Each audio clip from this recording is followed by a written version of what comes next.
श्री गुरु सावळाराम सद्गुरु सावळाराम.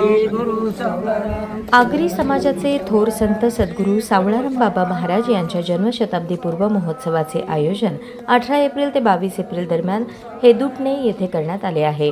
या महोत्सवानिमित्त तळोजे मजकूर येथील सद्गुरू वामन बाबा महाराजांच्या मठातून सावळाराम महाराजांच्या पादुकांची वाहन रॅलीद्वारे मंगलमय प्रस्थान करण्यात आले. या महोत्सवात दररोज सकाळी व संध्याकाळी अशा 2 सत्रात महाराष्ट्रातील नामवंत कीर्तनकारांच्या वाणीतून कीर्तन श्रवणाचा लाभ भाविकांना मिळणार आहे. तसेच दुपारी 3:30 ते 5 या वेळेत भाषाप्रभू हरिभक्तपरायण जगन्नाथ महाराज पाटील यांच्या वाणीतून सद्गुरू सावळाराम महाराजांची चरित्रकथा आयोजित करण्यात आली आहे. 22 एप्रिल रोजी जगन्नाथ महाराज पाटील यांच्या काल्याच्या कीर्तनाने या महोत्सवाची सांगता होणार असून अधिकाधिक भाविकांनी या धार्मिक सोहळ्याचा लाभ घ्यावा असे आवाहन करण्यात आले आहे. रामकृष्ण हरी. खरं तर मूर्त रूप जरी दिसत असलं तरी याच्या मूळ संकल्पनेची प्रेरणा हे संतच आहेत. अर्थात सद्गुरू वामन बाबा महाराज, सद्गुरू सावळाराम बाबा महाराज, सद्गुरू अप्पा माऊली, गुरुवर्य वासुदेव महाराज या गुरुचतुष्टकाच्या आशीर्वादाने हा संपन्न होणारा सद्गुरू सावळाराम बाबा महाराजांचा जन्मशताब्दी पूर्व महोत्सव आहे.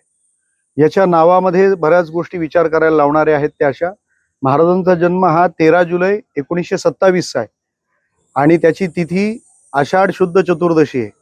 आपल्याला महाराजांचा जन्मशताब्दी पूर्व महोत्सव यासाठी करावा लागतो कारण तिथी आणि तारीख दोन्ही दृष्टीने आपल्याला नैसर्गिक प्रतिकूलता पावसाची आहे आणि हाच उत्सव पुढे केला तर त्याचा आपल्याला सामाजिक लाभ फार होणार नाही. तो उत्सव आधी केला तर इथून पुढे वर्षभर होणाऱ्या सगळ्या उत्सवांवर त्याचा प्रभाव राहील. हा फक्त प्रारंभ आहे आणि शताब्दी महोत्सवात महाराजांचे असे 100 उत्सव होणार आहेत.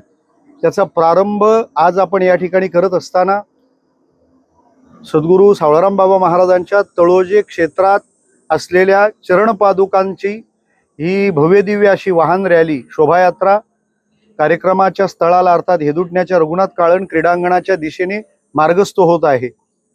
मला असं वाटतं की चरणाची पादुका यासाठी इथून नेली जात आहे कारण या समाजाची पावलं आचरणाच्या दृष्टीने कशी असावीत हा मार्ग ज्यांनी दाखवला, आचरण शिकवलं ज्यांनी, त्यांच्या चरणाच्या पादुका या ठिकाणाहून मार्गस्थ होत आहेत आणि त्या निमित्ताने सर्वच तळोजे क्षेत्र आणि ही पंचक्रोशी वारकरी मंडळी आज या ठिकाणी उपस्थित आहेत.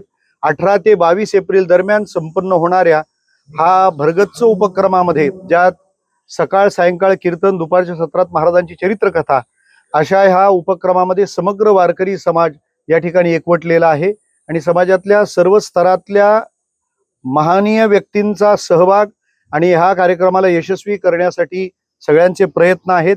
आपल्या माध्यमाच्या द्वारा सर्वदूर हा निरोप आम्ही पोहोचवत आहोत की या उपक्रमात सर्वांनी सहभागी व्हावं. 18 ते 22 एप्रिल दरम्यान संपन्न होणाऱ्या कार्यक्रमाचं आपल्या सर्वांना हे जाहीर निमंत्रण आहे. तर अशा कार्यक्रमाचे महत्व आजच्या तरुण पिढीच्या निमित्ताने तुम्ही त्यांना काय संदेश द्या? दुर्जनाचं संघटन ही गोष्ट सहज ज्याच्यात घडते त्याला कलियुग म्हणतात आणि ज्यांनी कलियुगात सत्ययुग आणलंय त्यांच्या उत्सवाचं निमित्त पुन्हा एकदा सकल सज्जन समाजाला संघटित करणं हाच या सगळ्या कार्यक्रमाचा उद्देश ध्यानात घेऊन या उपक्रमाची योजना आहे. तुम्ही चांगलं काम वाढवा, वाईट काम आपोआप कमी होईल. बरं, एक थोडासा वेगळा प्रश्न आहे. खरं म्हणजे काही राजकीय मंडळींकडनं कीर्तनकारांची एक यादी प्रसिद्ध झालेली आहे. त्याच्यामध्ये त्यांनी म्हणजे प्रतिगामी विचाराचे काही कीर्तनकार राजकीय कुठेतरी विचारसरणी आपल्या कीर्तना माध्यमातून सांगत असतात आणि त्यांना घुसखोरी हा शब्द वापरण्यात आला होता. अर्थात आपल्याला माहित असेल की शरद पवार गटाकडनं अशा पद्धतीची ती यादी जाहीर करण्यात आलेली आहे. घुसखोरी हा शब्द असल्या कारणाने थोडंसं तिथे अवघडल्यासारखं होतं किंवा लोकांच्या भावना इथे वारकऱ्यांच्या देखील दुखावू शकतात.